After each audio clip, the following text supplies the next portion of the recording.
Hi guys, and welcome back to the channel. Just an update on the Mini. Last night I dropped the engine in.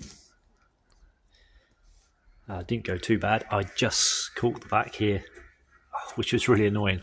I should have taken all the carburetor and stuff off, but I just I kind of tilted the engine and thought I could get it in there, and it did go in. It's just that doing it on your own, it's a little bit fiddly, but hey, it's in now.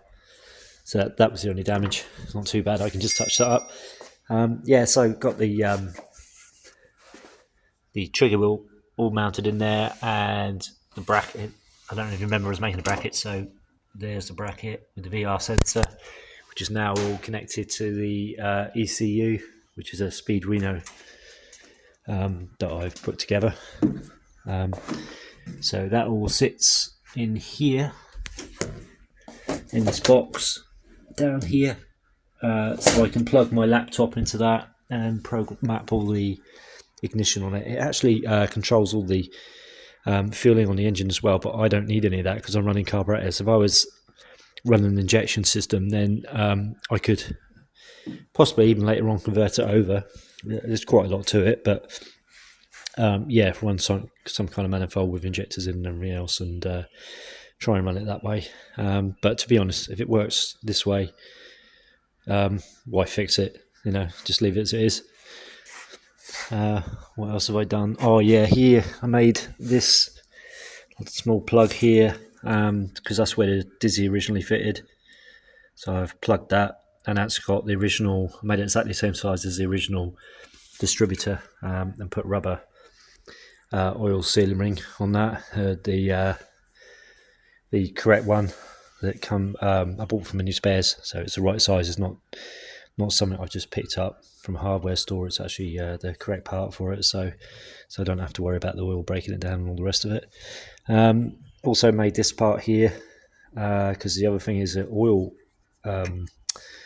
filter, because we're going to have a front mounted radiator that will strike the front rad. So yeah, so I've made this, so it's just basically the oil will run through the back, and then I tap that out, which is I think it's a 1/4 MPT tap, which has obviously got a slight taper on it.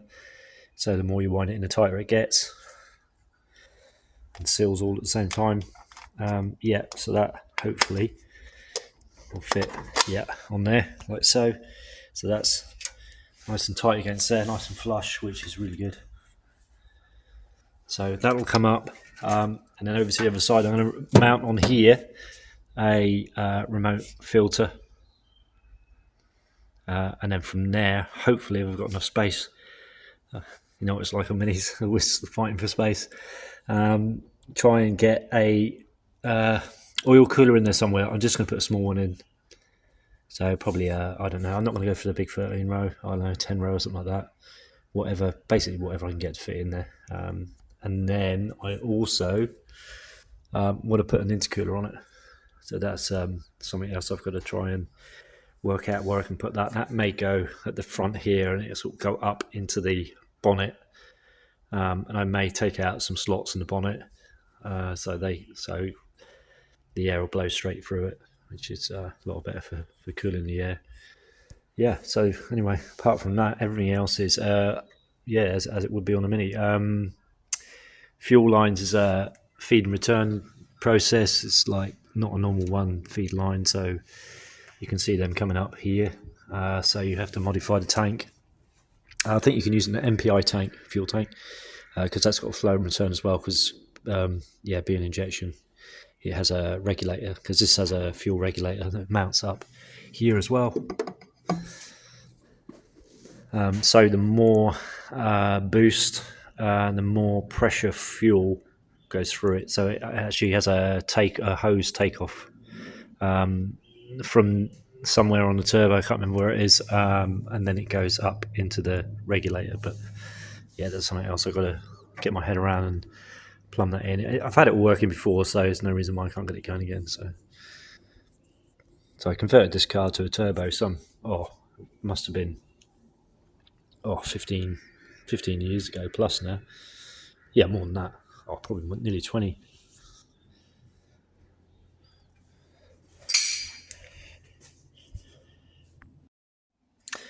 So just making an adjustable engine steady. So that's the original one there. So I got some tube. So it's inch inside diameter, same as this one here. So I cut some pieces off. I've still got to turn this one down, so I'll put them in the lathe. We'll put this one in the lathe and turn this down to exactly the same width as the original. So all the bushes will go straight in, the original bushes, which makes life easy. Yeah, so cut 2 pieces of 3mm each side of this, the round, and then I just welded a M14 nut in that end, and then on the other side, if I can find it, oh, here it is. I'm going to put a bolt in here, and then weld that onto there. So I'll turn this down in the lathe as well to make that nice and neat, where it abuts onto this, where the bush sits. And I've also made this piece here, which sits nice and snug, which will go in the centre in there, and those markings in there. I'm about to put it on the drill press and drill up some holes just to lighten it up and make it look pretty. Okay, so I've drilled all the holes now, 3 different sizes. So I've just got to weld that in there now. Okay, that's that part all welded out. Onto turn this piece down to the right length, and then weld the bolt onto that, and hopefully it should be good. So I turned down the head of the bolt, and I ground out a slight concave shape so it fits the round better, and welded that on there, and put the nut in the lathe because it was a nylock nut, and shaved that down so it's a bit thinner. So there it is, all assembled, or assembling. Mine's on quite freely, it's quite nice. You can adjust that one to pinch it up. So that's the original one there. You can see the lengths. It's fairly similar when it's not fully in yet, but I actually want to extend this out because the back of the carburetor's hitting the bulkhead on the Mini. So if I think I had to come out about 10 to 15 mil, which I think I've achieved that.